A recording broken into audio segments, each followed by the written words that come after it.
Hey, interesting. So what I did was I turned off some of the other things. I was trying to stream to TikTok and to Rumble this time, and I turned off the other ones. So I wonder if TikTok is just busted. Anyway, let's get this rocking and rolling again. Sorry for the delay. We'll get live on Instagram as well. Just refreshing the chat. You gotta love technical glitches. Okay, I think we're good. Let's get that out of the way. Again, so thank you, Substack folks, for joining. Hello to everyone else. Had a bit of a technical glitch. I thought that I would spice things up today and I would try connecting Restream directly to TikTok, which did not work. And then I also had it connected to Rumble, which I've never used before. Let's see if I can turn on TikTok, if it'll just work. Maybe not. Hey, I'm doing it after the fact. It says that it's trying to do, it says it's sending data. Let's try, oh, it says too many channels is what it says. Interesting. Okay, we're going to TikTok. Sorry, Rumble. I don't even know, what's Rumble anyway? I've made an account on Rumble, but I don't think I've used it. I had to try to see where this lands. Awesome. Well, thanks for joining, folks. Infected FPS, welcome. Good to see you back on the live stream train. Alan Johnson, greetings. Justin Bentley, good to see you back as well. Let's vibe. Yes, indeed. And then, as Jesse was saying, had to join just to see where this lands. Yeah, it should be interesting. TT2 Slow on Instagram, good to see you. Yes, it's been a little while. I've been here. It's you that hasn't been here. So yeah, folks that are new to the live streams, I try to frame them as much as an AMA as possible. Oh, Devin says Rumble doesn't like it if you start the stream after the schedule time. Interesting. I did do it on time, and I don't think I had a schedule, but I think Restream is telling me in the user interface I have too many channels connected. But when I was starting it from OBS, it was just saying it failed and wouldn't tell me why. So, um, completely unrelated, but USB is the worst specification ever created. Awesome. And hey, folks on LinkedIn. Okay, so if you're new here, AMA format for sure. The topic is going to be about vibe coding.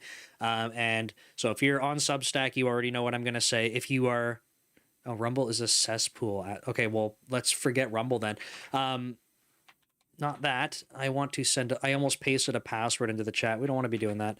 I wouldn't even know what password I have to go change. This is where my newsletter is for folks that are interested. It is essentially always going to be the topic of the live stream. You don't have to subscribe to it if you don't want email newsletters. Substack folks are, you're already on Substack, so thank you. But if you just want to know what the topic's going to be, then you can check out the link that I put in the chat. If you can't see the chat or you can't click the chat, because, I mean, you can see it up here. But if you aren't on a platform where the chat's available, like I think LinkedIn is kind of weird like this. Substack, sorry.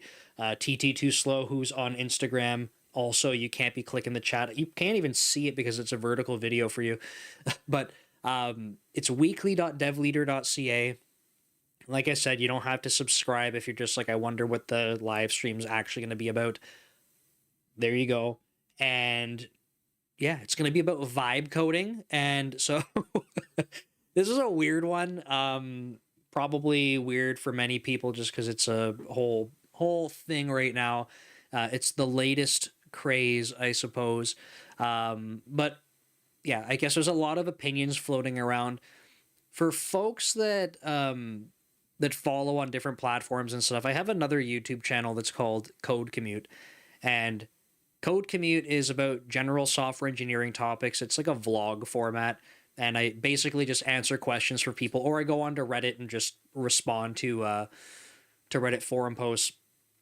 And in this particular case, this past week, someone was like, "Hey, want your opinions on vibe coding?" And I was like, "Oh man, I knew this was coming." But if you're on social media and kind of like looking around at like software engineering topics, you've probably seen vibe coding like flooding everywhere. And I think I want to say like rightfully so, but I don't know. I feel like there's a lot of really strong opinions about why vibe coding is such a bad, dangerous thing.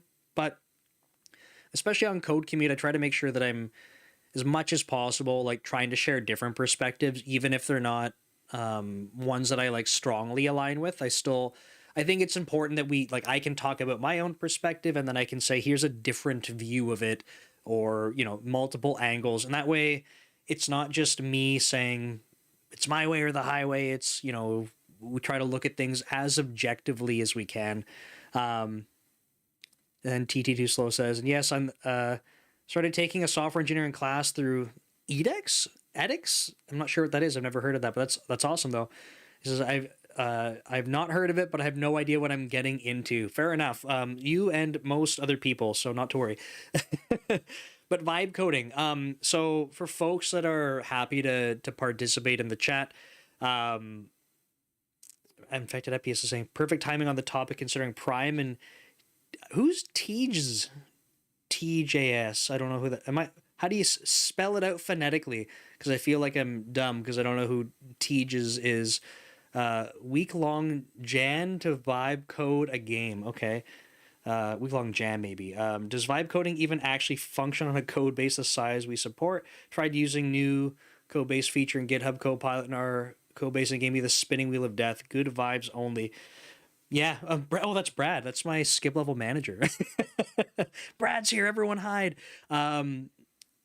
Yeah. So that's a good thing that we should talk about because maybe let's back up a little bit. So for folks that are in the chat, what are your, let's start. What are your thoughts on vibe coding? Have you vibe coded something before? Just tell us junior devs to start looking for cleaner jobs, otherwise no jobs coming anytime soon. No. So did I just waste my money from learning Don't Train? No, absolutely not. There's a few folks that join pretty regularly that are still kind of looking for jobs and stuff. There's a lot of doom and gloom around software engineering. Everyone's afraid of AI, but all the graphs that you see, there's like a graph that's been circulating for weeks or months now, and it shows this like really big climb up and then like it drops off and everyone's like, oh, it's because AI. Like people keep forgetting to show the graph before that 5-year period. And there was this thing that happened, I don't know, like roughly 5 years ago that shut the entire world down, forced a lot of people to work more remotely. There was also a drop off in the very beginning because companies and stuff were shutting down because the whole world was shut down. And then this really fascinating thing happened where like there was like tons of software development jobs. I don't know if anyone remembers this. By the way, it wasn't AI. So just something to consider. The landscape is definitely different. Did my stream freeze? So I hope I'm not going to have another week like last week, but I just looked at one of my incoming feeds and it like shows me pointing up and it's stuck. So I hope it's not stuck like that for everyone. Anyway, yeah, I'm just going to go back through the chat and see what people are saying on vibe coding. Oh, and Infected FPS, Tej, aka pronouncing TJ. Okay, got it. Just got my autonomous camera finished. Awesome. Idiots everywhere. That's my very public opinion. If you need a graph to know vibe coding is stupid and dangerous, you're the reason software engineering won't die. Okay, well, I'm going to talk about that, Jesse, because I think that there's some interesting alternative takes on this. For the record, I think that it can be very dangerous. Devin says, if you pay close enough attention to people doing vibe coding, there are some successes, but there are also some horrific failures. Turns out that writing apps without understanding code isn't great. Yes, so we'll dive into that. I've already put my opinion out on previous streams, yeah, but basically great for getting an MVP going, but once you get into actual code, it starts becoming a detriment. Devin says, it did momentary hiccup. Okay, well, sorry if I have issues on the stream. I don't have any excuses this time around. Rishik says, I'm a junior C# developer slowly picking up stuff, and vibe coding only works if you really know your stuff, like really know your stuff. If you can read code and make sense and find problems, you can vibe code. Seems good. Not the network. Yeah. It's so for those of you that don't know, I work at Microsoft. I work in Substrate, which is Office 365, and I work on the routing plane. And Brad, who's in the chat on LinkedIn, is my skip level manager. So we're always around like networking, and Brad has a sort of ownership over like security, networking, and routing. So I'm a small part of that. So yeah, the hashtag not the network. It's not us. It's not us, right? It's not coming through Microsoft, so can't be our responsibility. It was the exceptionally irresponsible investment from VCs in Silicon Valley. Tax code change regarding software R&D too. When is Microsoft going to rewrite the Windows kernel using Vibes? Someone should make a programming language called Vibes, right? Or like is there a meme coin that's Vibes or something? Maybe we need that. Okay, so we'll get into it. I think there's a few interesting opinions kind of floating around in the chat. I feel like relatively representative of, some different things that I've seen floating around. And you'll see that I feel like there's a couple people that kind of took a middle ground, right? Where it's like, it's not like vibe coding itself is not the root of all evil, but like it is a tool, and it's a tool that you can misuse, like all tools. And if you have some tools and you use them properly, they can be helpful. So it's kind of the different perspectives that I'll get into. But yeah, I started off my article by kind of trying to give a definition of what I perceive vibe coding as. We talked about it a little bit on the last stream, and then it became the topic for this stream. But I kind of framed vibe coding essentially like being able to go talk to your favorite LLM. If that's ChatGPT, Copilot, Claude, whatever it happens to be. Obviously, Copilot's the best, right? Shameless Microsoft plug. But if you're using your favorite LLM and you're basically asking it to start building parts or the entire part of your application, and you take the code and then you paste it somewhere, and then you go back to the LLM and you say, now do this, and then you copy paste it over. You keep doing this and essentially just rely on the LLM itself to build the application for you, right? So there is very little sort of input from you into the code. Maybe there's typos or the odd thing that you're fixing up, but you're essentially relying on the LLM to build everything for you, right? Just going back to the chat, you can use a hammer for every problem, but you're going to turn all those problems into nails. Yeah.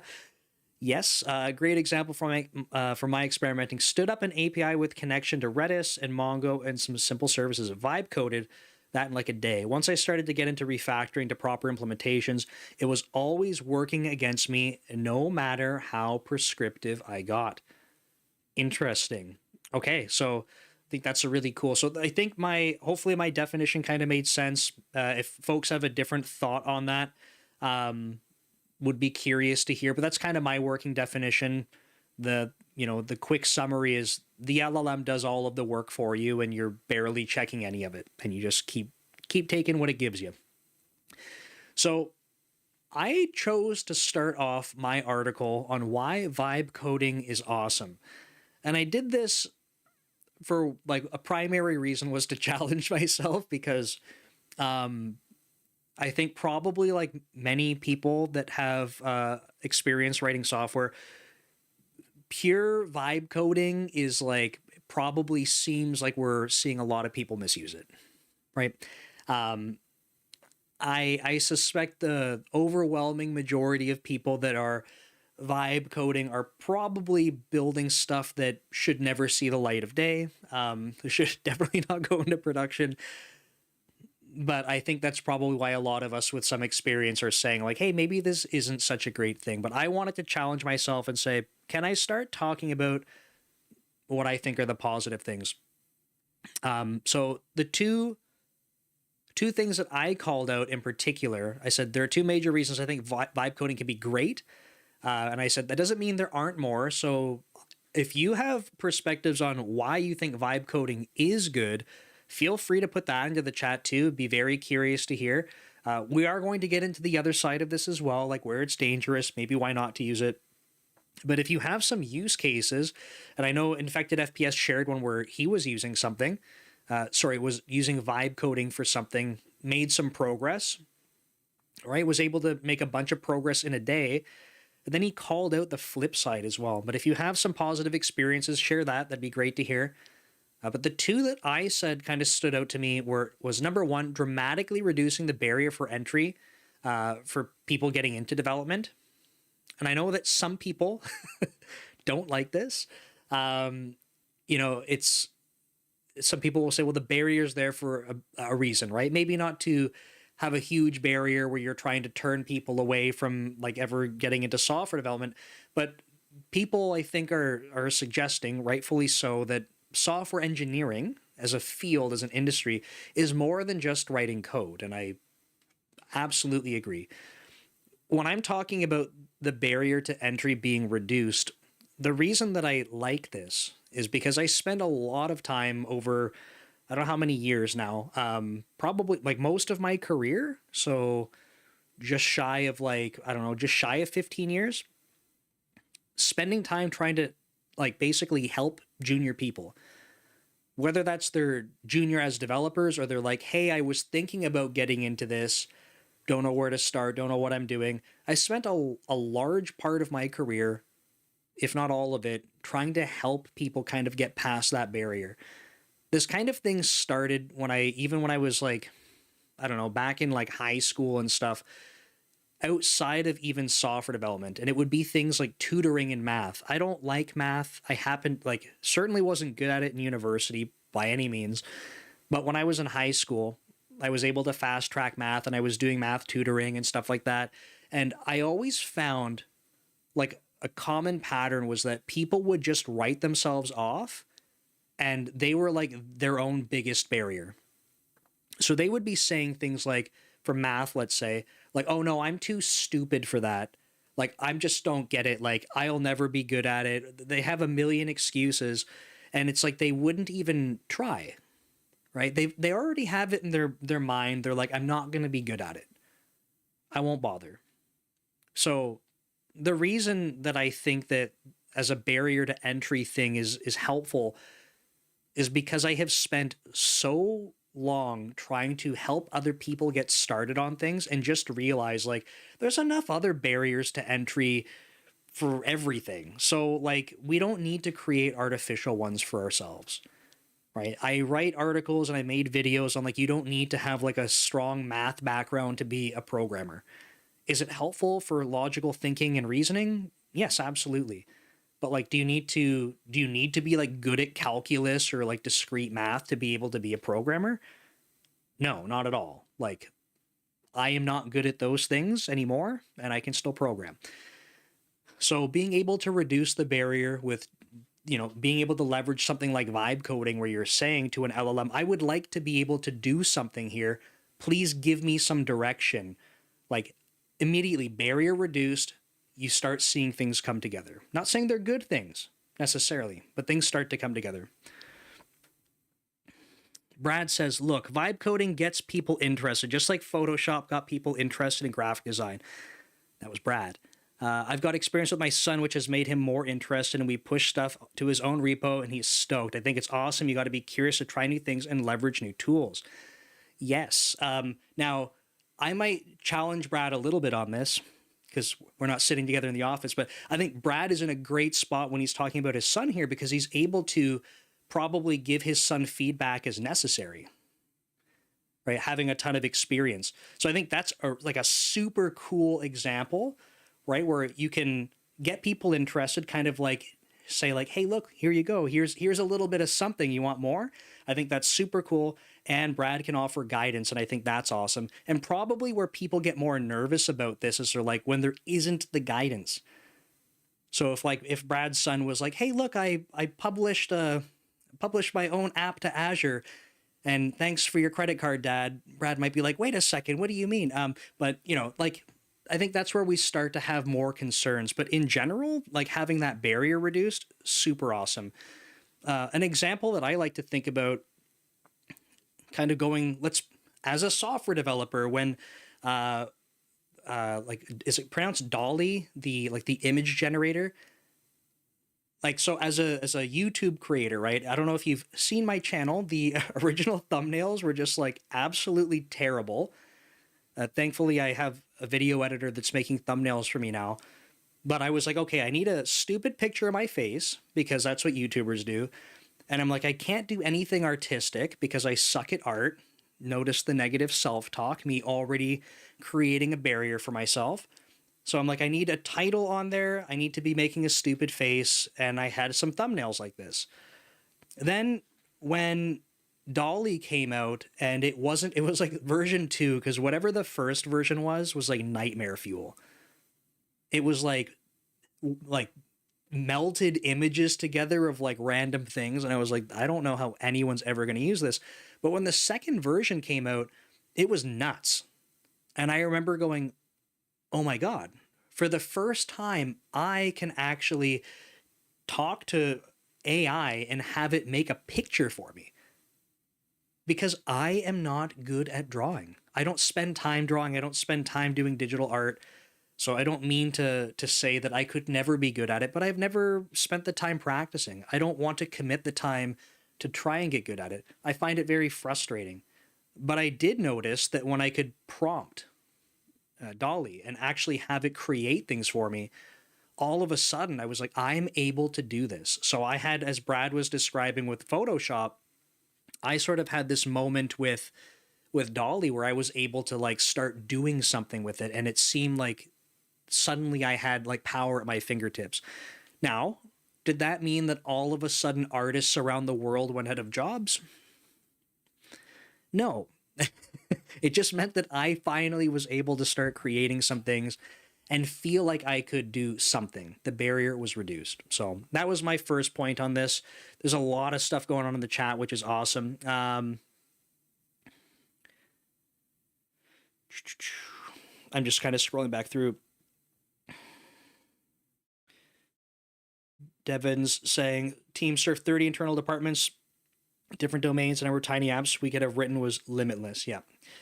Being able to vibe our way into a bunch of quick and dirty utilities would have been awesome. Yeah, I think, use case wise, especially if they're small, like, sure, why not? I think that's a really cool use for it. Where's Team Droid? I missed it. Oh, there we go. So we should use it for bootstrapping the project. Fingers crossed it leads me to something I understand. Otherwise, I would end up refactoring, debugging for weeks. Yeah, I think you can use it for bootstrapping things, right? I think it depends. Like, so I think, I don't know if I wrote about this in here. Yeah, I did. I literally did. It's been a while, couple days. Rapidly prototyping was the thing that I wrote about. So I just want to see if I'm going in order here. I got one more thing to talk about for... Actually, no, it is the next part. Rapidly spin up a functional application. So it is the next part. It's a good segue. Sorry, my mind is everywhere. So, oh, Coding Mountain Man, your thumbnails look good. I was just thinking before I clicked your vid. Well, thank you very much. I'm using Canva now instead of generating stuff in Dolly. But I do my thumbnails for like live streams, and then on all the recent videos, my video editor does them now, and he's significantly better at creating thumbnails than me, which is good. Unfortunately, it costs me money, and YouTube does not pay very well. The issue with your analogy is that it's okay if there's a margin of error in your generated image. Yeah, for sure. I'm not so the analogy is to illustrate a barrier to entry, if that makes sense. I'm not trying to draw an analogy and say that just because the barrier is reduced means you get good code. Because you can make the argument you don't need AI to have someone write shitty code. Right? So it's like, it's an analogy, it's a comparison, but it's not meant to be a direct drop-in replacement. Okay. And then, yeah, so Alan Johnson says, yeah, the trouble with vibe coding is it's being peddled like snake oil, and that's extremely unfortunate. Yeah. So I think that's part of it, right? Is like especially with social media, We have a lot of people, yeah, people are treating it the same. I agree, right? It reminds me of Carly Orange. She says, Daisy, not not going to cure cancer. Quit saying that it will. Shrug. Yeah. So we have a lot of this stuff that is unfortunately like perpetuated in media, on social media. You'll have people in, you know, people with a lot of reach, or like CEOs of companies, people that are, you know, startup founders of the next thing, trying to be able to say, hey, look, no, like this is the solution, or we just vibe coded our way to do this. We just have too much. There's a lot of AI hype, right? And there's a lot of people with vested interest in certain AI things where they're, I think, being very misleading, or maybe they actually believe it. And I'm not sure which is scarier, to be honest. So yeah, there's a lot of stuff that I don't think is good in terms of how this stuff is being portrayed. But let's go on to the rapid prototyping stuff, because I think this kind of is a segue for what some people were talking about in the chat. So one of the questions was around bootstrapping some things. Now, the example that I wanted to talk through was rapid prototyping. And for some extra context, prototyping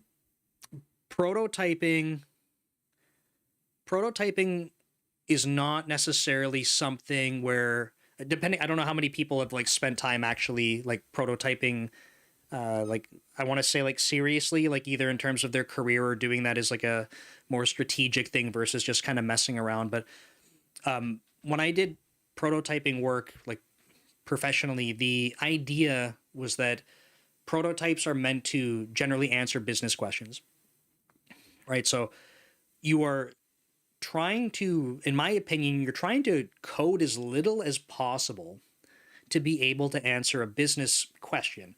And that question can change, it can evolve. You could get your question answered with writing no code. Maybe it's literally like we're putting a PowerPoint presentation together, showing it to clients, and then getting that initial feedback. Like, yes, that seems like it would be something that would solve our problem. Okay, so now like the next step is like what's the next amount of investment we want to do to be able to get more questions answered. But the idea is that you want to be able to pivot as much as possible, or as much as necessary, I suppose, and answer your most important questions with as little effort as possible. Because if you were to say, we think we have a hypothesis that this would be something we want to go build, and then you spend all of the time engineering it, trying to make it perfect, whatever that means, and then you get it in front of people and they go, well, no, or there isn't actually a market for it, like, why did you waste all the time doing it? So in my career, the way that's looked is that a core part of the business will be operating on steady state things, and then we would be able to sort of partition out some engineering resources to be able to prototype things.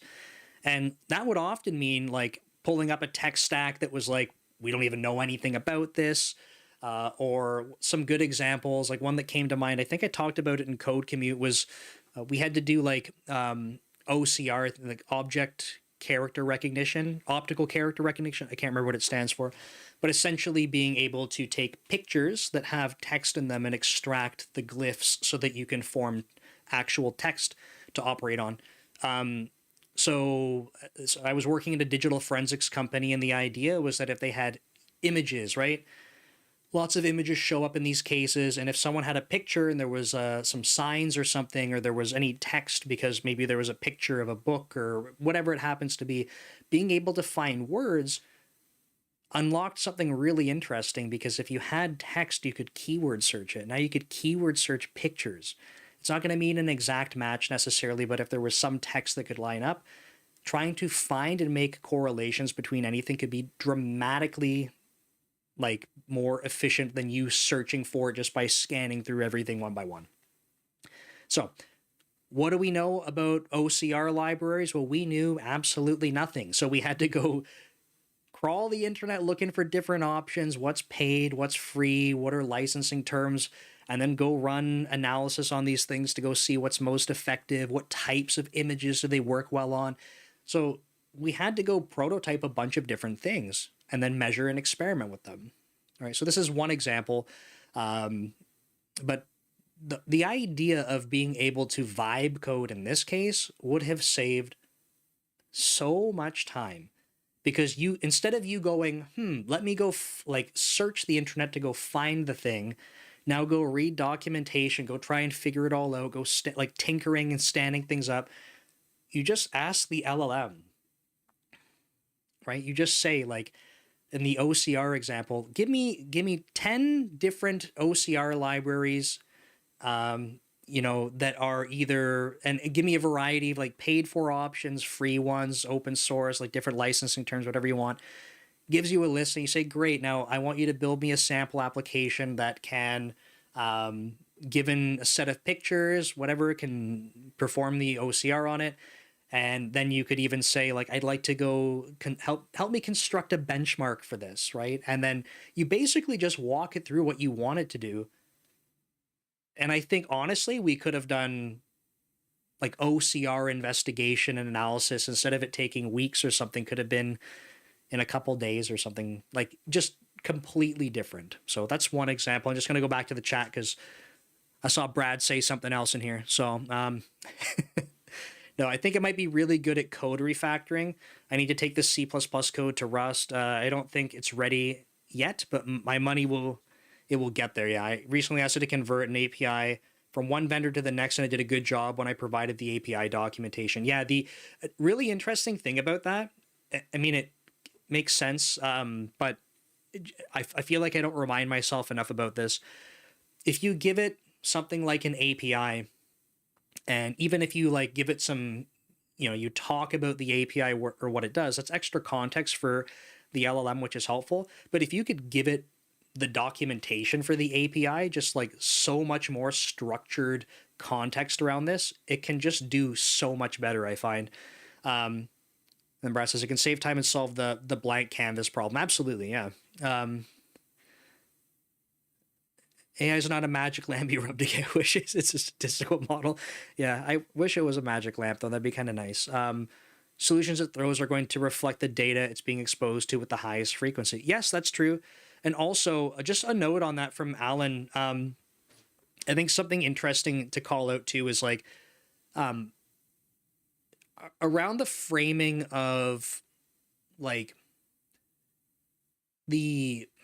I don't know how the right way to say this, like the effectiveness or the quality, maybe the quality is what I want. The quality of the output of the LLM, not only is it based on the data that's been put in, but if you're ineffective at prompting it, right? You say like, hey, I want you to go make this thing, like, and you're not giving it a lot of constraints. It's like, sure, like, here's a thing. It does what you said. And you might say, well, that sucks. Like, that's crappy code. Why would you have written it that way? And then some people just disregard it. And it's like, hold on, if you actually told it more specifically what you want, then it probably could do a better job. So I think your point is very valid about the data that it's exposed to, right? And the frequency of that, but also we have to keep in mind how we're prompting these things to try and extract some of that. Affected FPS says a lot of the issue with perpetuation is that we keep seeing these dead simple done a million times projects, but now with AI handwave, and assisted coding, I've yet to see someone do something more than another AI wrapper to toss on the pile. Yeah, the good thing about vibe coding is there's a bunch of people that try to prevent you from doing so. Yeah. I usually use it for configuration help. Refactoring second set pair of eyes and explaining topics. Yes.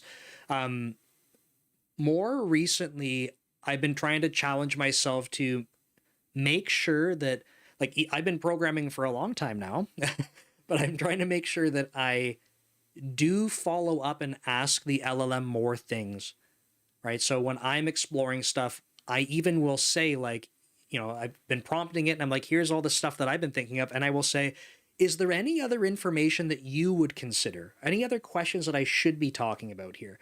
And trying to see if there's other, like, perspectives. Because this is the kind of thing, if I were coding with friends and building stuff, that's what I would be doing with them.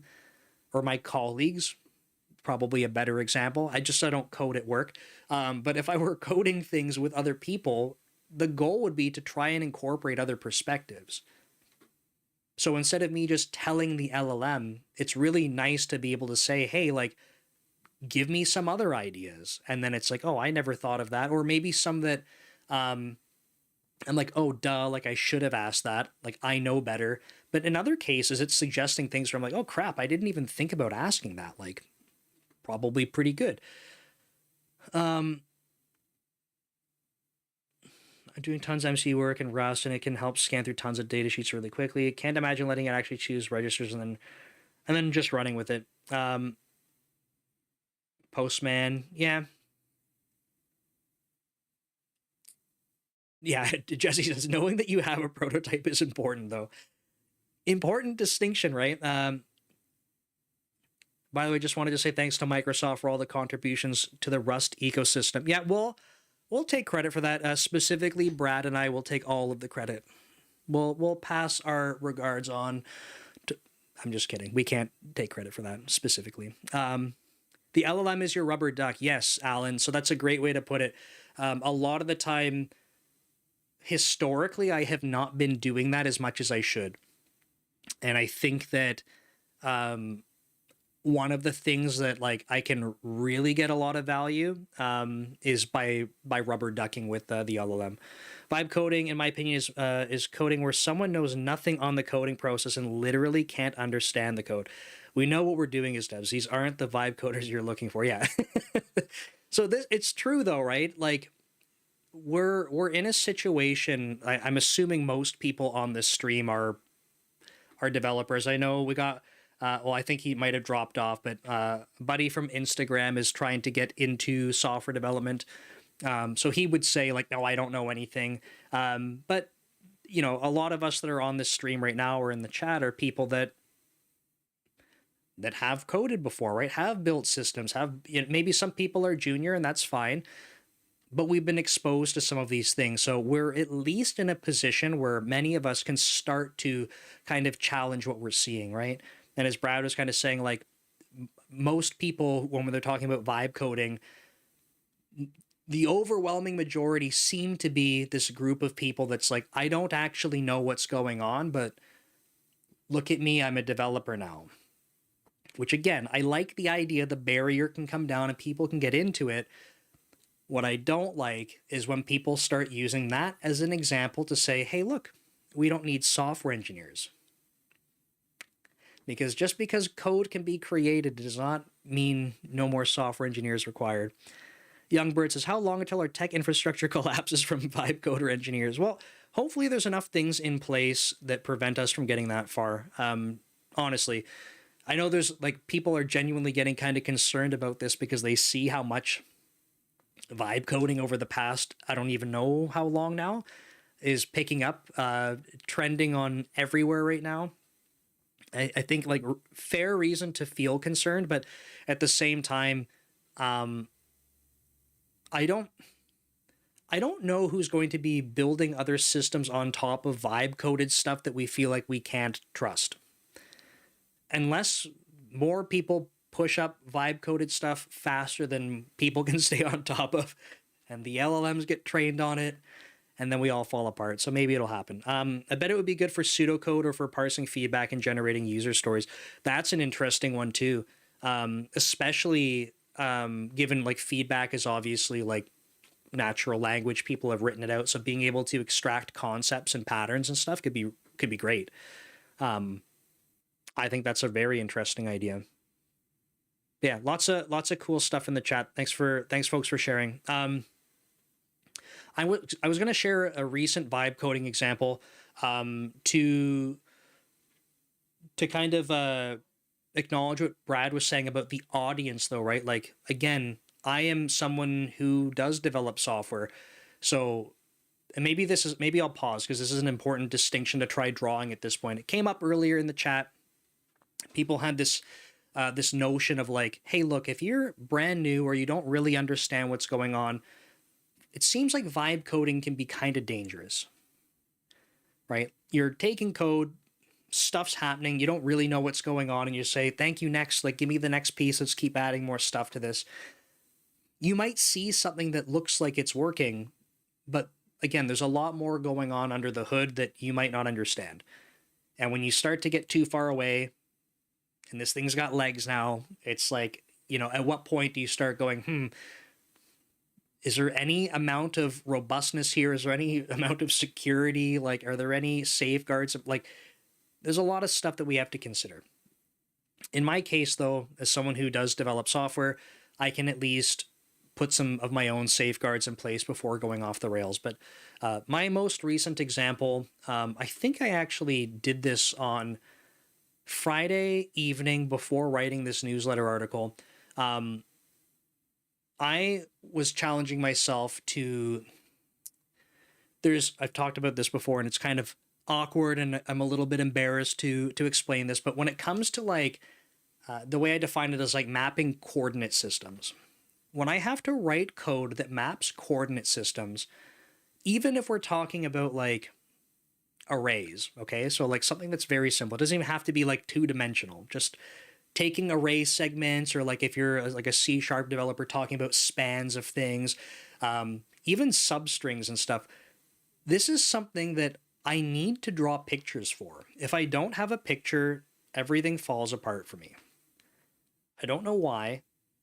And it took me a long time to realize this, but especially when playing around with like making video games and stuff, it's the most obvious one for me. If I have to have like a camera that moves around in its own coordinate system, like a world coordinate system, like my brain just stops working. I have to draw pictures anytime I'm coding stuff like that, or else I just can't make it work.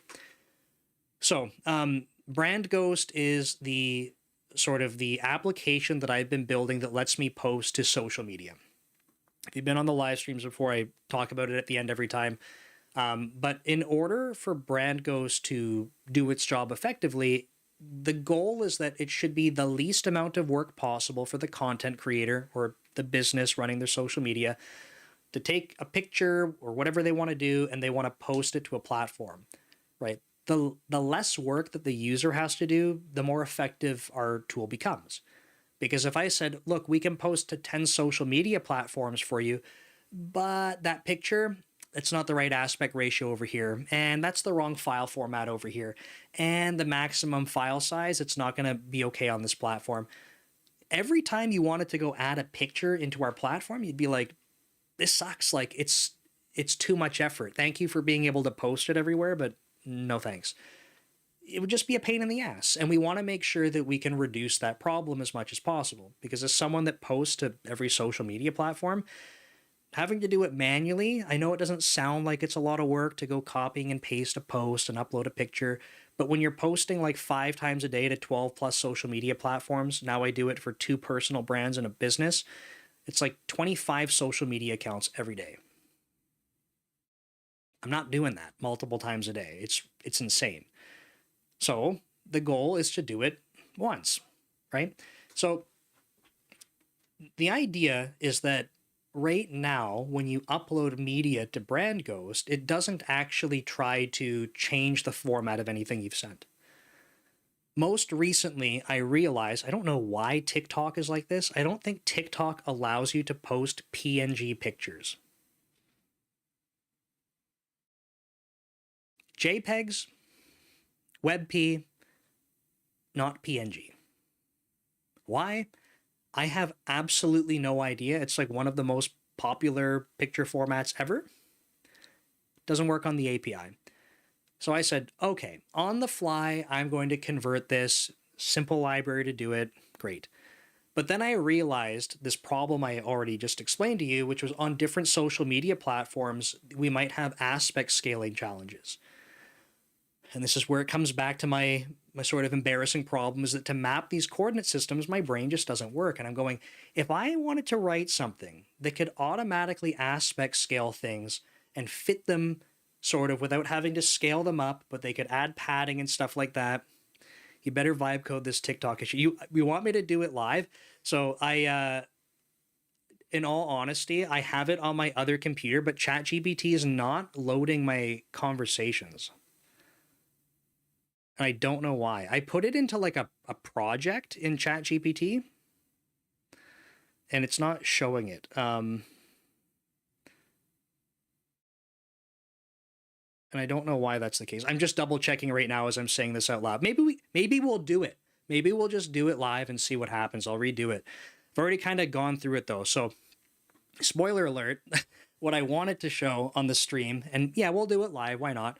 And that way, when it messes up, Brad can see me in the office. So, yeah, nice one, buddy. But the idea was that I asked ChatGPT, I said, I have this scenario where I want to be able to aspect scale things. I want to be able to add padding as necessary. I never want it to scale up and pixelate.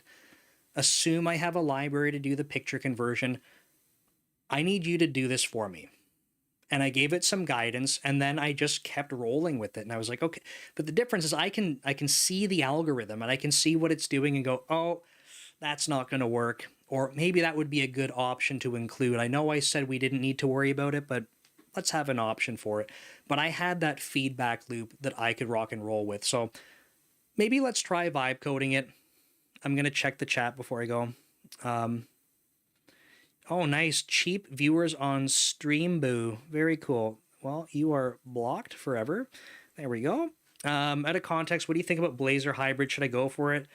I'm a .NET developer, so my vote is always .NET ecosystem. Entropy, to answer your question, though, I think the reality is like it's going to be context dependent, right? If you are a .NET developer and you want to stick to .NET, I think Blazor Hybrid could be great. If you're building stuff in a team and you have other people that know, different tech stacks and stuff, by all means, like kind of get their feedback and see what makes sense for the team. To give you full disclosure, like Brand Ghost, when I started building a UI for it, I started in Blazor. And then when I had a couple of friends that wanted to build alongside me, I hadn't actually done like much at all in the user interface. And they were like, hey, we can go faster in React and TypeScript. And I said, great, I can't. So if you guys want to build the front end, do whatever you want. So they went with React and TypeScript. I can navigate. It's not my favorite, but I can move around. So I think it's going to depend on your needs. I do enjoy Blazor. My entire blog is in Blazor. One sec.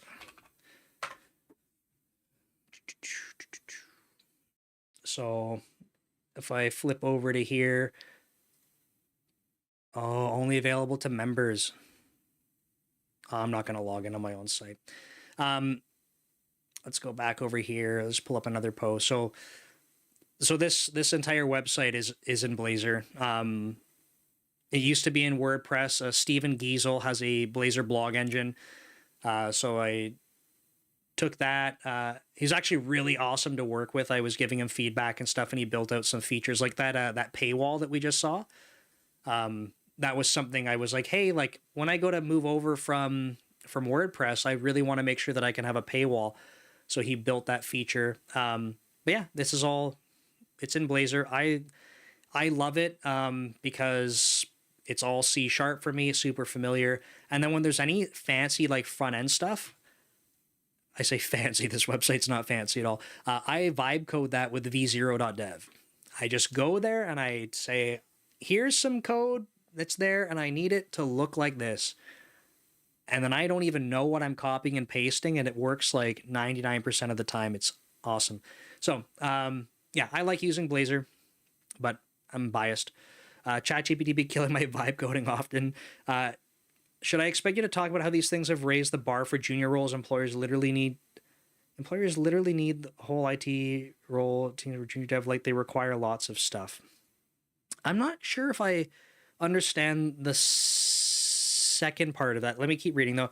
It's miserable finding entry-level job because every job posting has tons of vastly different requirements that seem unrealistic. Yeah, I think so. What I would say, can't even imagine trying to get a junior role right now. Companies are insane in their requirements.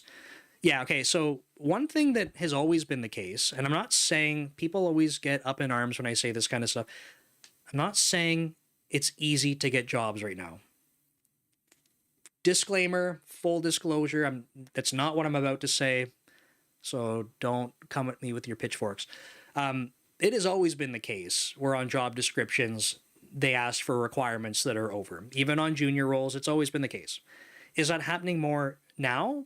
Probably. Are the requirements more exaggerated? Probably. But they're going to try and do that because there is a ton of volume of applicants.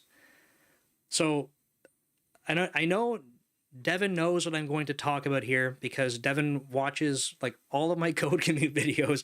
He's probably heard me say this a trillion times now. But the reality is, when you have so many people that are applying to a job position,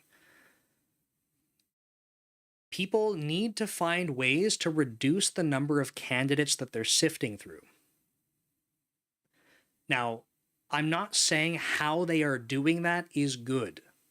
It's not what I'm saying. So I said, don't come at me with your pitchforks. I'm not saying what they're doing is good. I'm not saying that it makes sense that they have an entry-level role and then say you need 5 years of experience. Why would that make sense? That's not entry-level.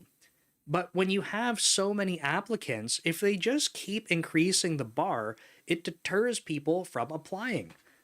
It becomes a higher bar that you have to pass. And then you'll have people, rightfully so, saying, well, that's unfair. That's unrealistic. Yeah, you are absolutely right that it's unfair and unrealistic. Those jobs are still getting tons of people applying for them.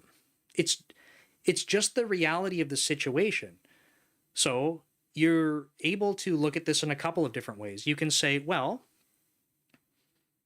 I don't have that experience. I'm not going to apply. They say that it's a requirement. I don't have it. I'm not going to apply. Now, you have people that are competing against you that are doing the opposite of that, saying, I don't have that experience. I'm applying. I'm just going to apply anyway. Statistically, because there's so many applicants, people are bound to get interviews at some point by doing this. They're just increasing the likelihood statistically. I'm not recommending that people do this because it defeats the whole... It's like, what's the point of even having any requirements on any job role if anyone and everyone is just applying? It's just challenging because if you're trying to like play by the rules and other people aren't, then you're going to be at a disadvantage in this case. It's really crappy. But I think that when we see some of these requirements coming out on job descriptions, especially for juniors, they are completely unrealistic.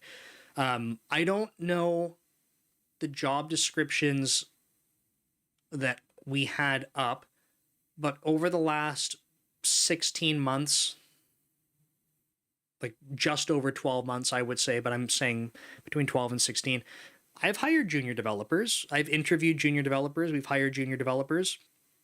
I don't know what the job description said because they were put up before me. I just kind of either reviewed candidates after or did the interviews, but I didn't put the job description together. So people are still applying for them. Like, and this is at Microsoft. There's other companies too. So the positions are there. I just think that right now, I don't know if I want to offer advice on this necessarily, but I think the advice I would have is like, if you feel like you are qualified for what the job is about, regardless of the actual X years of experience, especially for an entry-level role, I would just apply, personally. The worst that could happen is that they ignore you or they say to you, wait a second, you don't have 5 years of vibe coding experience, and you go, oh, you caught me. Like, move on to the next one. But WordPress ecosystem's mostly front-end stuff. Not what I want to do, but can't be picky in this job market. Yeah, the other thing, so to Youngbird's point, sometimes what I've been kind of saying to people is like, everyone has different circumstances, especially like financially and stuff. So when people ask about advice for jobs, it's tricky because I don't want to tell someone who's like, I've been out of work for X months or potentially years, and they're like, I don't have an income, and I don't want to be like, oh, just wait it out. It's like, in some situations that might not be a strategy that makes any sense. So it's really difficult to offer like general advice that's applicable to everyone because it's very situational. So in some cases, being able to, if you're not in love with WordPress, but there's an option there for you to get your foot in the door and be doing that, that's still work experience you can be building up. It doesn't mean you have to do that for forever, right? But at least you start to have something that's at least in the space. You're building up experience, you're getting your income, and like, it doesn't mean stop trying to explore other opportunities and stuff. Brad just had advice is default aggressive and be actively working on your craft. Yeah. So that's Brad's advice. There you go. Um, yeah, I think that makes a lot of sense, right? But I think the key point that he said is actively working on your craft. I have I'll plug it at the end, but I've been doing like resume reviews on my main YouTube channel, and there are people that have submitted resumes that don't have side projects and stuff. And I realize that everyone's circumstances are different in terms of time and what they can allocate and all that. Like when I don't know, when I was a more junior developer, like I didn't have responsibilities aside from like a couple $1,000s in student loans thanks to internships. I didn't have a girlfriend, a wife, kids, anything like that. I ended up getting a dog 4 years into working. Like I had no other responsibilities. I didn't have to worry about anything. So for me to go code stuff on the side, it was like I got lots of free time. Other people don't. But in the resumes that have come in, I've had people submit resumes that don't have side projects, and it's like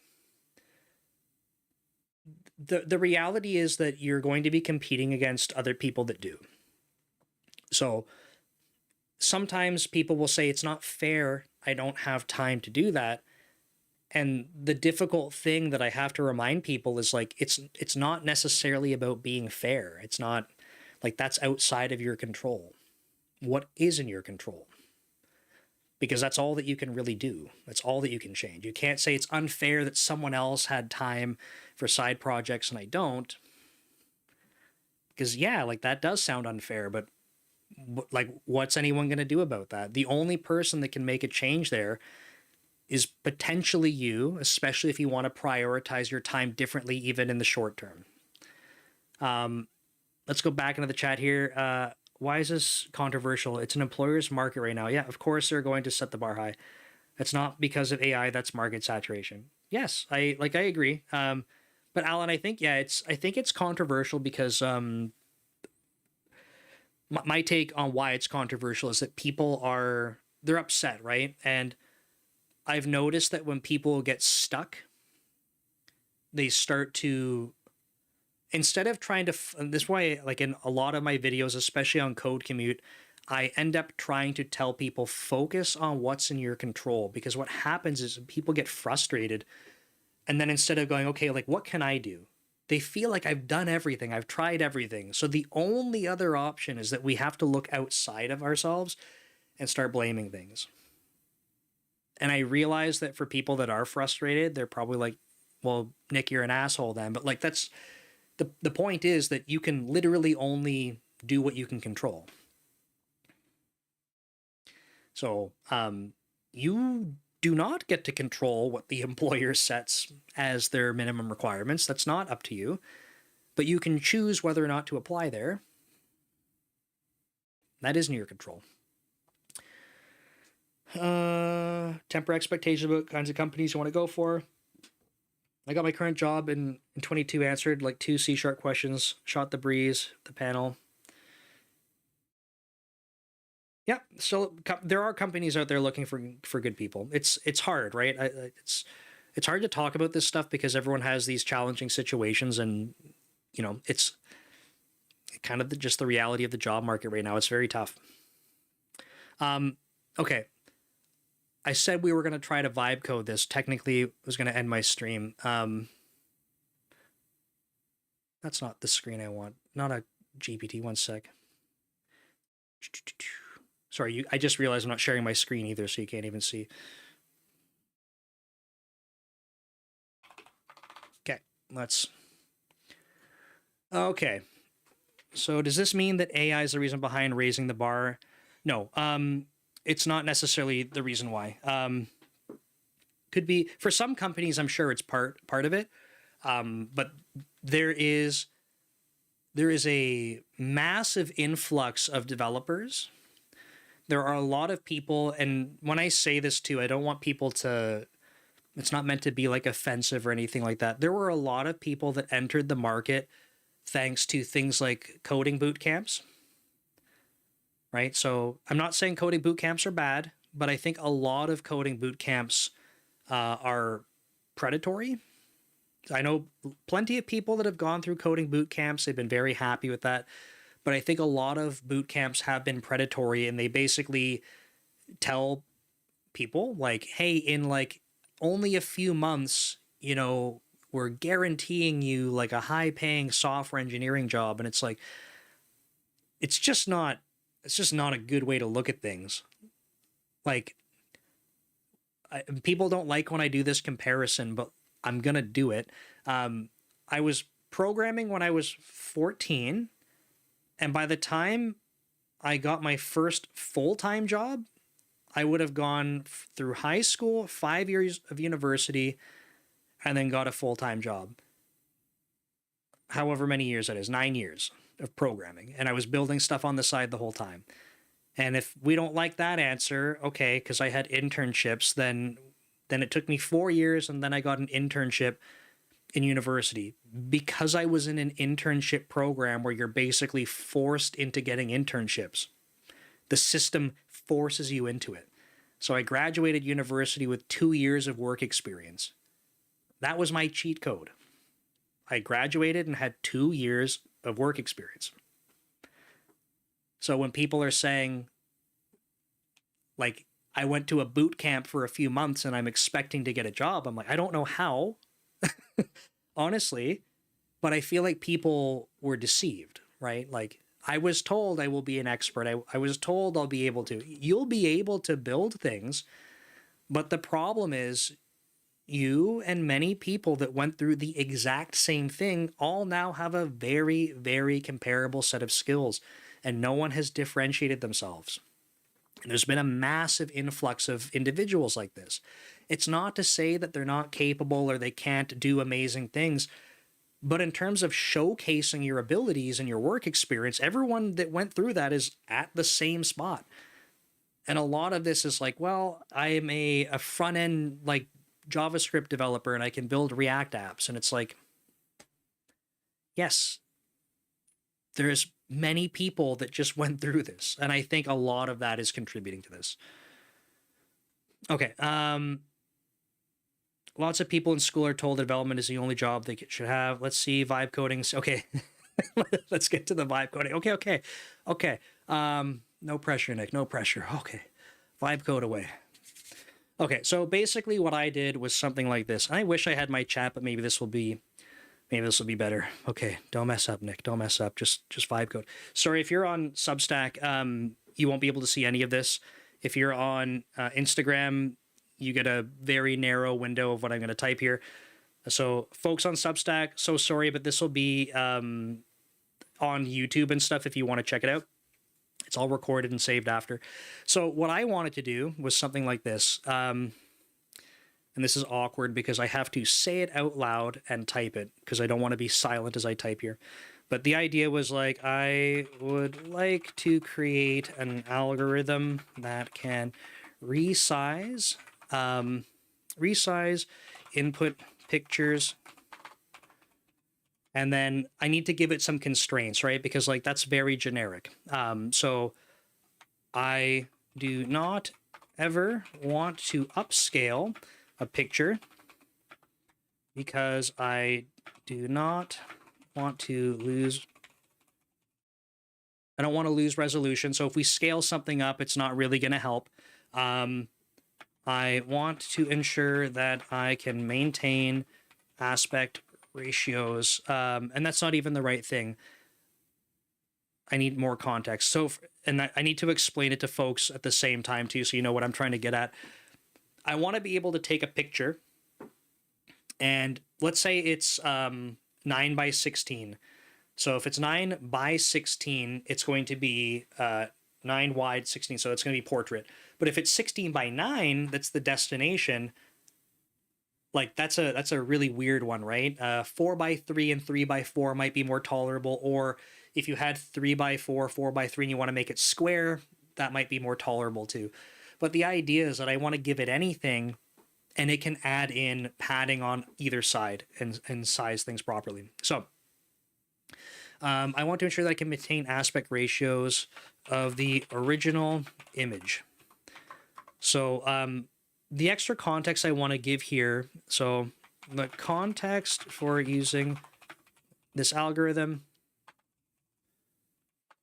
is that destinations have a set of aspect ratio, or I'm going to say set of target aspect ratios and sizes that are supported. However, I want my algorithm to algorithm typing's very hard. I want my algorithm to support any size and aspect picture as the input. I'm going to pause there for a second. And then so Entropy's asking, will it create multiple versions like 64 by 64, 128 by 128? So this is a really good question. The answer to this is that we might want it to do that later. So I think that warrants asking this question, though, which is going to be, I wrote here that a destination can have a set of target aspect ratios and sizes. So I need the algorithm, or let me just say I need it to, I don't want to keep typing algorithm and embarrass myself. I need it to pick the closest matching target aspect ratio and size based on the input. And now here's, actually I should add one more thing. Assume I have a library that can perform the resize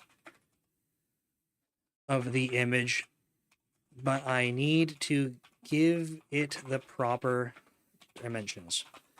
Now, what I did the first time through this was that I asked it, like, are there other things that we should be talking about, or do you have all the information you need?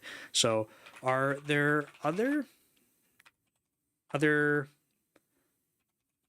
requirements that you think we should consider?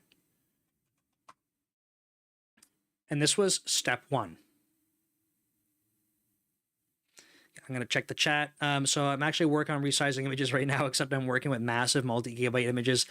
Need to downsample and scale. Yeah, like that's the kind of thing like I would not be good with. Early in my career, I accidentally wrote an image resizer because my dumb self didn't know system drawing could do it for me. Yeah, and like, so I spent a lot of time when I was a lot more junior building like 2D video games and stuff, and anytime I had to work on drawing code, I was like, I never want to do this again. So, okay, the current requirements, no upscaling, that's correct. Maintain original aspect ratio, that's correct. This one might get confusing because it needs to actually go to the target, but the original, I don't know if it makes sense, right? The original image needs to be not stretched, right? So we need to put padding and stuff on. So we'll see if it asks that. Padding support. Oh, right away, right? If an image doesn't perfectly match, center it, pad it with a background color. Yes, like that's what I want. Or do you always want a tight fit? See, like this is good. Consider adding.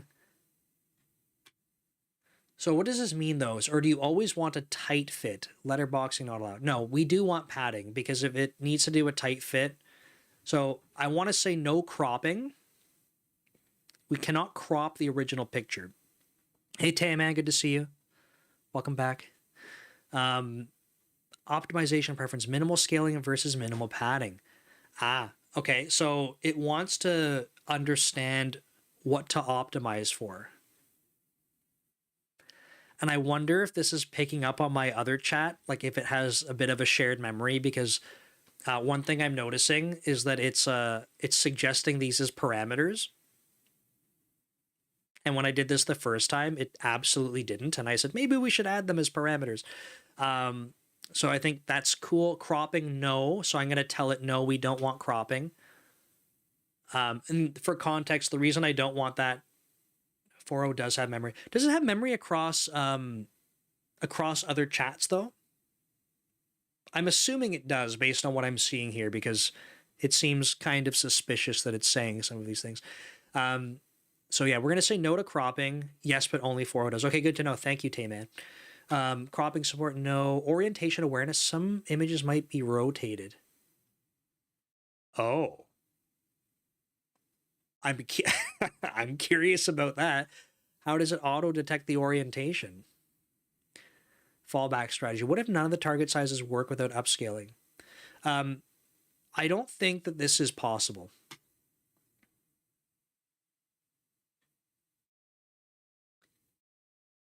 The reason that, so if I don't know if people have read this part out loud, is trying to say, hey, look, if we only have the option to upscale, and I said no upscaling, what should it do? But I think that that's not correct, because I think that we can always downscale the image and pad it. I think. And the reason I'm saying this is because it asked me something suspiciously close last time, and I told it that, and it was like, yeah, you're right. And I was like, I don't know if you're just hallucinating alongside with me or if we're actually onto something here. So we're going to do it again. So let's go back through this list. Padding support. So yes, I want to do padding support. So to answer your questions, 1, I do want padding support. What did they say? Center it and pad with the background color. That is an optional. We only ever want to center when padding. So I don't want to anchor it to like the top left or the bottom right or anything weird like that. And by the way, this might not even be considered vibe coding, because I'm actually having a conversation with the LLM, so maybe experiment ruined, but this is how I was approaching vibe coding for what it's worth. Optimization preference. So yes, let's have this as an option. Let's have the fit preference as an option. Let's have an optional. What was number 3? That's cropping. We do not want to support cropping. 4. Sorry, I can't remember all of them. I'm going to say no. There is an orientation. Let me ask it.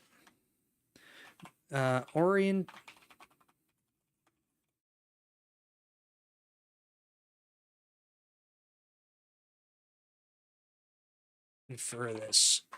Number 5 was fallback strategy.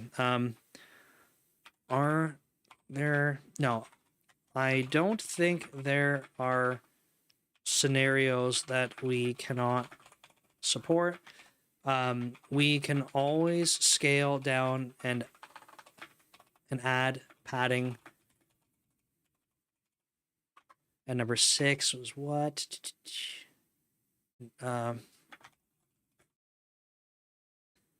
Let's see. Definitely not vibe coding. You're actually reading the code. Sorry guys, I ruined it. But maybe that's a like important distinction though, right? This is how, like, when I did this on Friday, I sat here for a little bit and just had this conversation back and forth with it. I didn't even add the code into my code base. I was just playing around with it, trying to see what it would spit out and going, okay, like that's getting closer to something I'm interested in. But what it saved me from doing is, like, I know C#. I've been programming in C# for since 2007, like 18 years or something. So I can program in C#. If I have to mess around and like try to get the syntax for the library right and look up API docs, like I don't want to mess around with that for now. The part that my brain doesn't work properly for is the resizing, the scaling.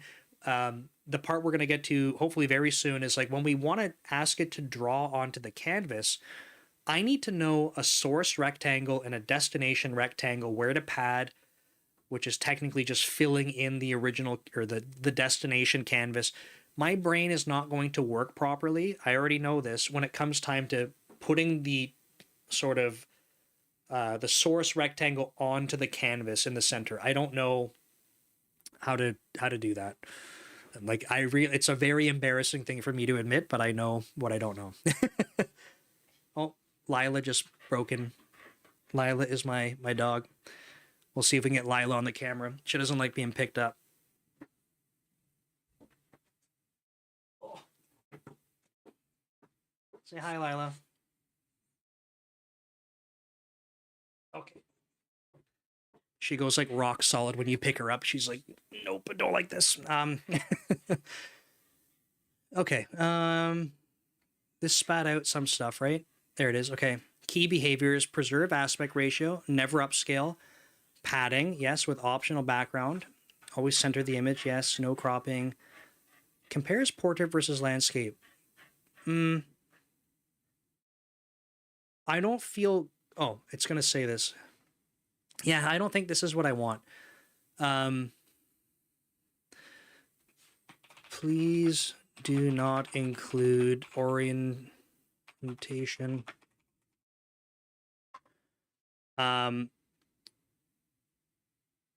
Yes, that's cool. Working with a ton of metadata from JPEG. Yeah, so when I was working in digital forensics,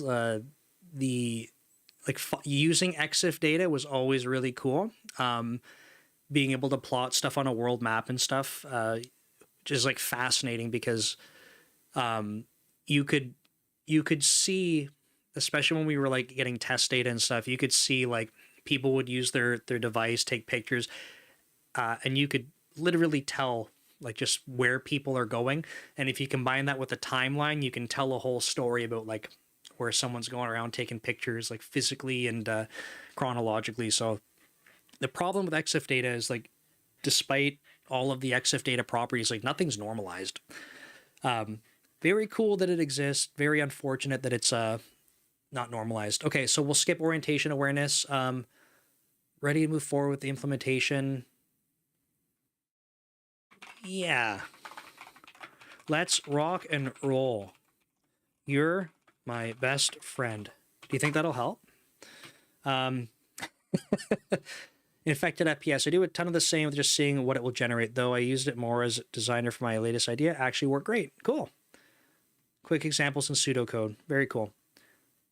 Heck yeah. It said, heck yeah, let's do that. Best friend mode activated. That's amazing. I feel bad for cursing at ChatGPT when I'm angry, because now we're best friends. So helper structures. So these are just like data transfer objects for us to work with, picking the best target size, right? So just want to call out right away, this is the kind of thing, aside from all the casting and stuff, this is the kind of thing that like I would struggle with this. Total transparency, I would struggle with this. Could I figure it out? Yep. I'm drawing pictures to do it though.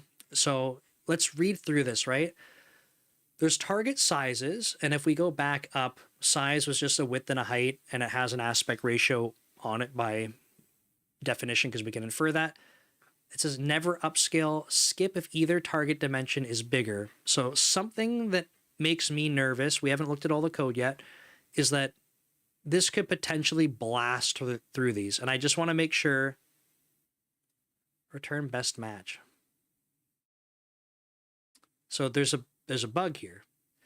That's why we got to check the code, right? So just to call it out, I told it that we should be able to handle any scenario. Okay.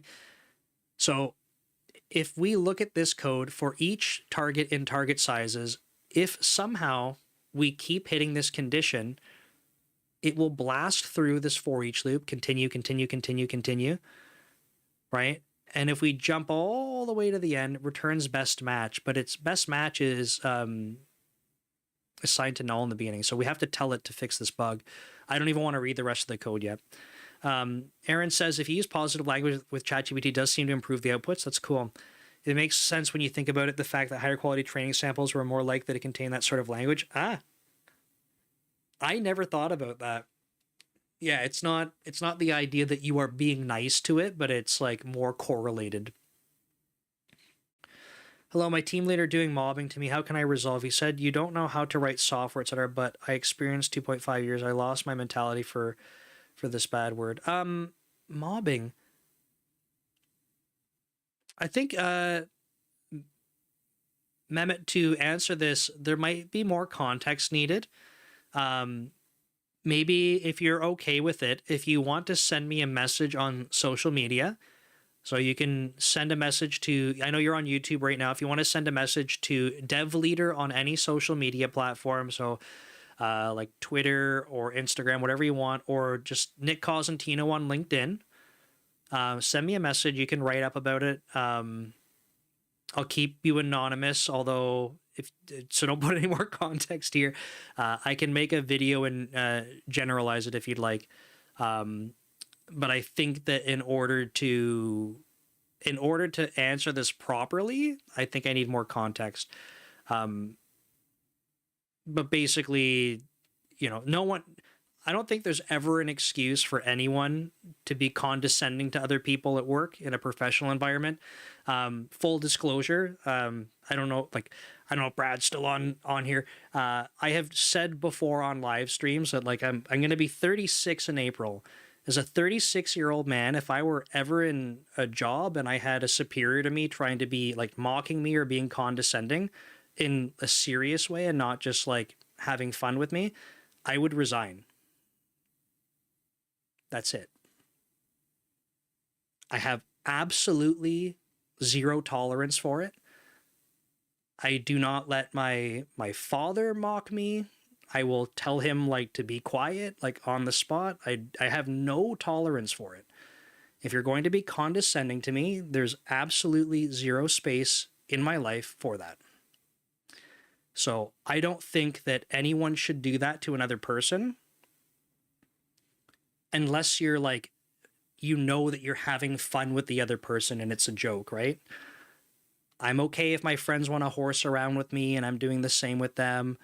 But if someone were publicly trying to embarrass me or something like that, I don't know the context here. I don't know if this was in public. Maybe this was supposed to be feedback behind closed doors and it didn't go well. Getting constructive criticism is one thing behind closed doors. But if someone's, trying to belittle you, especially in public, no, would resign, me personally, on the spot. But yeah, feel free to write me a message and I will do my best. So in the vibe coding example, or whatever we're calling this, not so vibe coding, there is a bug in the code. I said we should always be able to handle the input. It seems like we can go through the for each loop without matching anything, and then we would return a null value indicating no supported match. Please correct this, bestie. We're gonna go with the positive vibes only. No cursing at ChatGPT. We'll see. You're totally right, bestie. That's so weird. I love it. Okay. So here's the fixed version. We'll remove the part where we skip sizes that are larger than the input. We'll still calculate the scale factor. We never upscale, just center the image. Ah, interesting. So, folks, what is it doing now? It's not real vibe coding unless we expose an API key. Okay, someone give me an API key or a credit card. Let's go. We'll get it live on stream.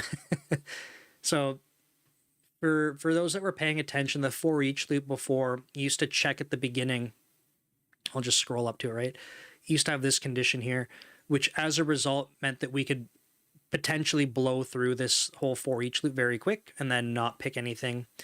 Now down here, it's saying the best. Oh, okay. Let's read it because maybe this is so nice.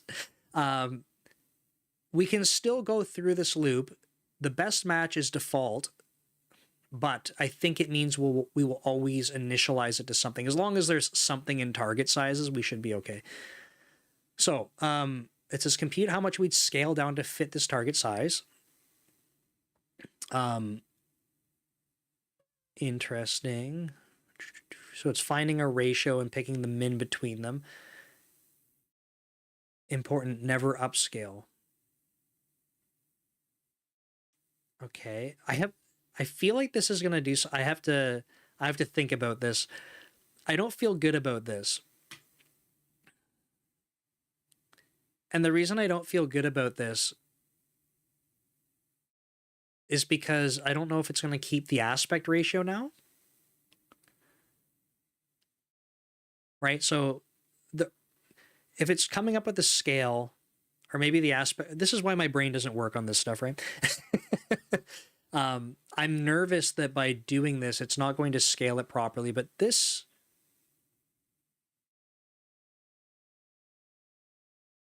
seems weird. Okay, it's going to scale the width and the height the same. So that actually does make sense. And the minimum between this. Okay. So sorry, I'm a little slow. What's happening here is because it's the min between the two, it can only ever scale it down, which means that we will always fit inside of whatever target size we're trying to pick. So it's either going to fit it or be smaller, which is cool. I'm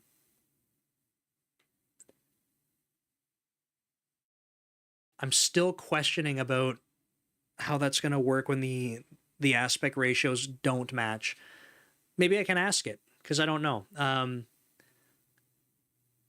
But otherwise, it's checking the type we want to do, fit preference. That was an option. And then a low score is better. So if we check the best scores starting off at max value. So conceptually, this seems to roughly do what I would expect.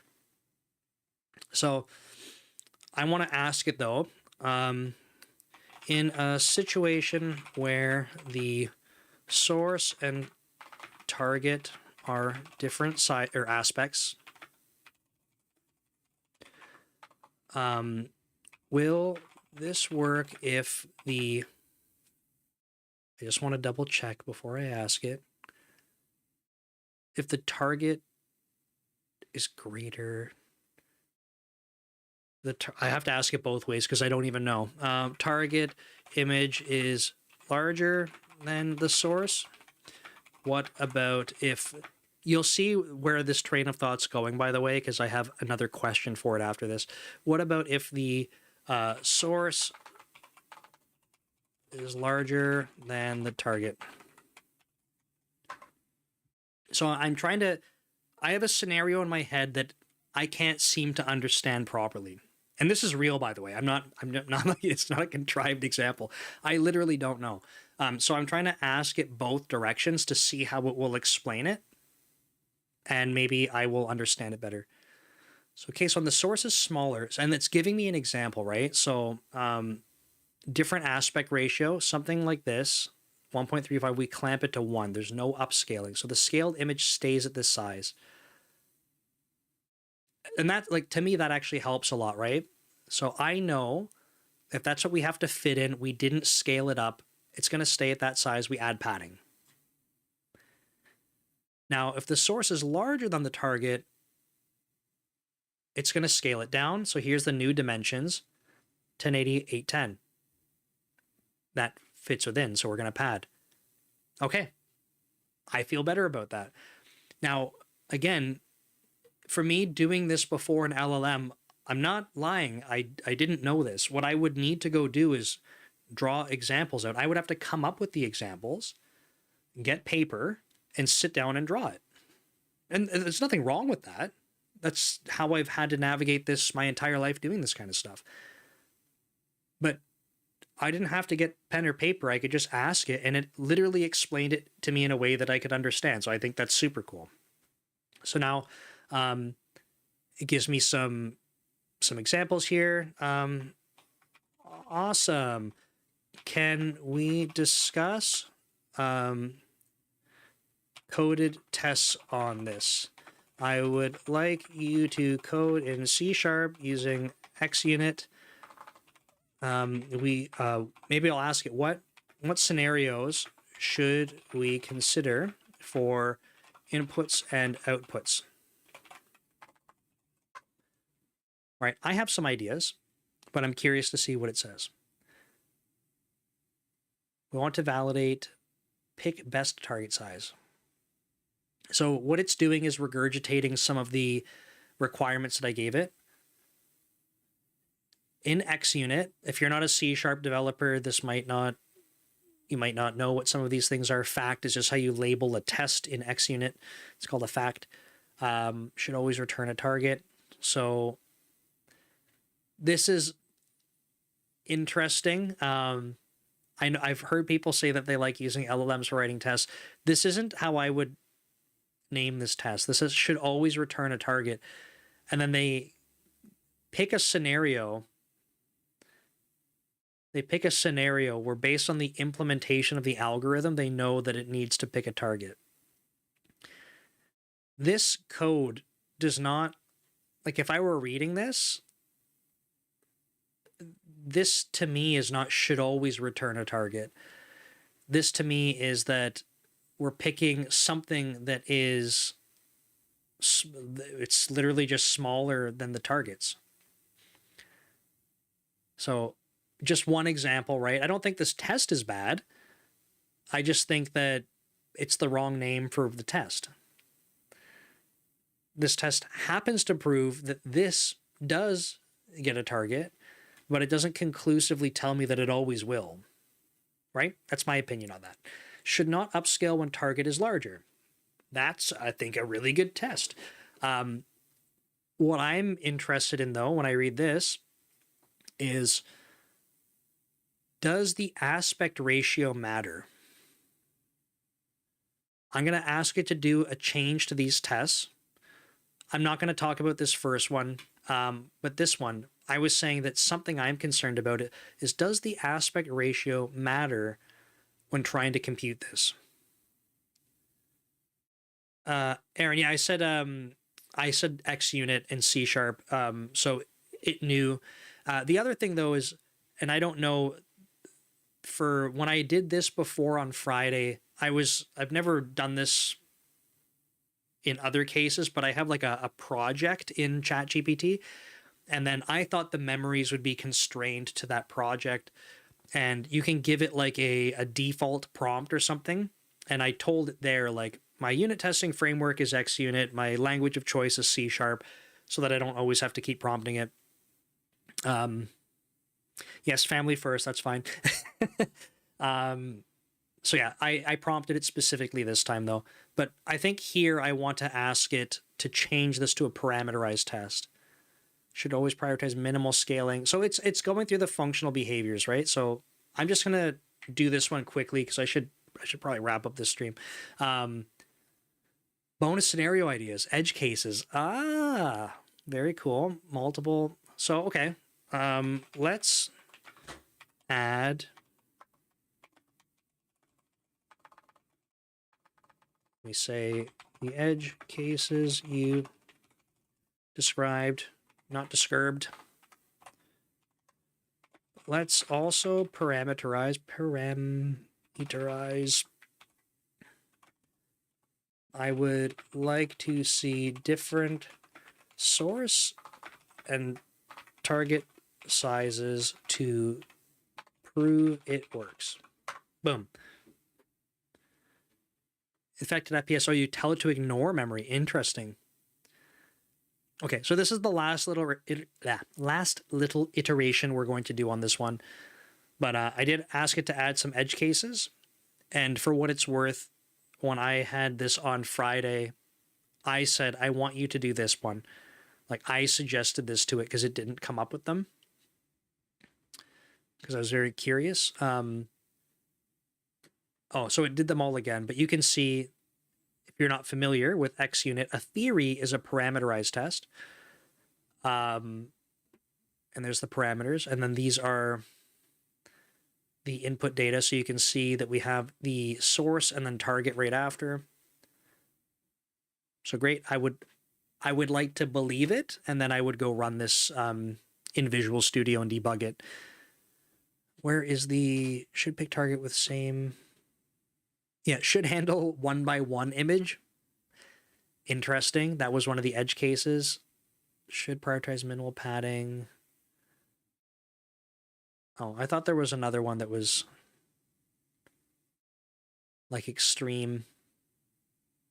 Maybe it didn't do it. Very large and very small? Where's the very large one? Sorry, I'm scrolling up and down, so you guys might have seen it and I kept scrolling. Anyway, I don't see a very large one, so I might give it some more direction on that and say, by the way, buddy, by the way, best friend, you didn't listen to me. But anyway, this is how I did some vibe coding on Friday, but I guess we've learned that this is not vibe coding. So I never vibe coded a thing in my life. But this is how I like to use LLMs on stuff, personally. I don't know, as someone who writes software, I think I would have a lot of difficulty not paying any attention to what it's outputting. If I were using a completely new language or tech stack, there's probably going to be less things that I catch or know how to ask. And it's a good reminder for me that I should do a better job of like actively trying to question these things, right? If it gives me something, I should be asking it questions if I don't understand. So again, sorry for folks on Substack, you can't see my screen. But if you're interested in seeing what was done, this video will be on YouTube as well if you do want to check it out.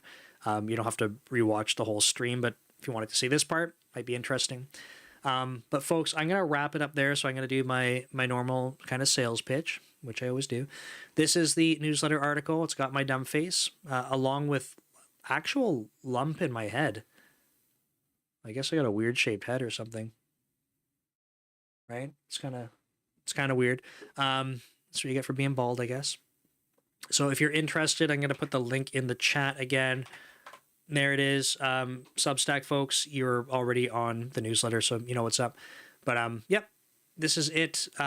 If you're curious too, I move things around. I used to have this stuff, which is the weekly recap. I will put this in here. It's actually a second newsletter. I used to do a lot more blog writing, but since building Brand Ghost, I don't have time dedicated to writing blog articles. So I just split my newsletter into two parts. It's basically just YouTube videos. It's a lot of code commute. Thanks, Infected Up. Yes. Enjoy your birthday. It's also my birthday coming up soon too. But yeah, this is the other sort of one that you can check out. They're both newsletters. No, you don't have to subscribe to either of them. If you just want to catch up and see what's up, there you go. Courses on Dome Train. I have courses. If you want to learn C#, you can check out these courses that I got here. Or there are career ones as well. So I've partnered up with Ryan Murphy, and we have done all of the career ones together, which is really fun for us. It's exciting. Career management for software engineers, getting promoted. Behavioral interviews. This one was a lot of fun to make. And then one of my favorites is soft skills for software engineers. If you watch my other videos, I talk about soft skills a lot. But if you're interested in just learning C#, these first two, I think it's not given away for free anymore. There was I think there's a 40% deal. Yeah, it's 40% off. What am I talking about? That's a sweet deal right now. 40% off. There you go. So yeah, early B-Day 40. Let's put that in the chat too. Boom. Yeah, we were giving these two away at the beginning of the year, and there was like over 30,000 students that got them, which is pretty cool. It's I felt proud. That was exciting for me. For folks that have not seen the main YouTube channel, it is Dev Leader. You can see I'm literally live streaming right now. Some of the thumbnails. You can see the older, crappier thumbnails. And then these are the new ones where I have a video editor that makes them. Look at this one with the old man face. Like he's way better at that than I am. But this is the main channel if you want to check that out. Otherwise, Code Commute is the vlog YouTube channel, which does better by every single type of metric, which is amazing. And hilarious and sad at the same time, I guess. But I got over just past the 200 vlog count, which is really cool. Some of these, I always like showing them, but like this one's a 360 video. But like, I don't know if you've seen these videos before, but we can look around as I'm driving. You just got my ghost face hanging out here, though. There's Costco. That's where I grocery shop. There's me on the highway. But yeah, you get a little ghost Nick in the corner, dropping software engineering stuff. But yeah, it's really fun for me to do. So that's that. And then Brand Ghost. So Brand Ghost is the social media platform for content posting that I am building. I build this in ASP.NET Core if you're a .NET nerd. And then the front end is in React. Yeah, wait, you didn't know you could pan around in the video? Yeah, on the 360 videos you can. It's really cool. There's a seam, though, and I don't know how to fix the seam. I'm not skilled enough at video editing, I guess, but that car is an AMG GT. So, can I open this? No, how do I do this? You can, on mobile, it's even crazier. People were saying that they sit in their office chairs and spin around. Yeah, it's really cool. One sec, though. Can I get... I just wanted to see if I could pull up...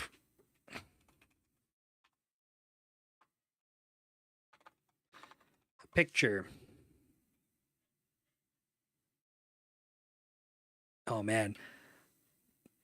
You guys want to see the other car? Okay, one sec. One sec. Look at this. That's my other car. No one knows. How cool is that? I miss this car. This is the black one that's sitting in the driveway. It's got rainbow lights. It used to be purple. Aw, what? Why did it show some videos? Anyway, that's all you get. But Brand Ghost is the social media platform for content posting that I'm building. I use it for posting all of my social media content. If you are interested in trying out content creation, I built this for other content creators. So free cross-posting and scheduling. And if you want to use it the way that I use it, you can basically add in content to the platform and it will automatically schedule and post stuff for you. So I use Brand Ghost to post essentially all of my content. I don't schedule posts anymore. So if you see, just to give you examples on, I know Devin, who's still on here, will know because I do this every night, the same time. I post silly programming jokes on Threads, on Blue Sky, on Twitter. I post a blog article every single day at noon. I post memes Friday, Saturday, Sunday. I don't schedule any of this. I created the content. It goes into the system. If I ever run out of content, it will recycle it. I have enough memes to go a whole year. It means you won't see a meme on my social media repeat for a full year. Same thing with YouTube videos. I don't know why it took me so long to do this, but I wasn't sharing out. I was doing shorts, like short form videos, but my YouTube videos that are long form, I was not put into brand, like wasn't using in Brand Ghost. There's 271. There's 271 YouTube videos for my main YouTube channel. There's 200 now on Code Commute. Those all get posted every day automatically. I never have to schedule them. They go out to every platform. So if you are interested in creating content and you want to simplify it in terms of going to different platforms and scheduling and stuff, check out Brand Ghost. It's literally what I use to power all my content creation. So it's like, and it's free if you just want to cross post and schedule stuff yourself. So I don't know. Try it out. You got nothing to lose, I guess. And hopefully you know that it's something that like I needed to succeed for me to succeed at content creation. So I invest my time into that outside of work. So thank you so much all for being here. I appreciate it. Yeah, I think that's it. hopefully see everyone next week at the same time. I hope the vibe coding was okay, even though it was cheating. It was mostly just talking to an LLM. But thanks everyone for jumping in the chat as well. I appreciate it.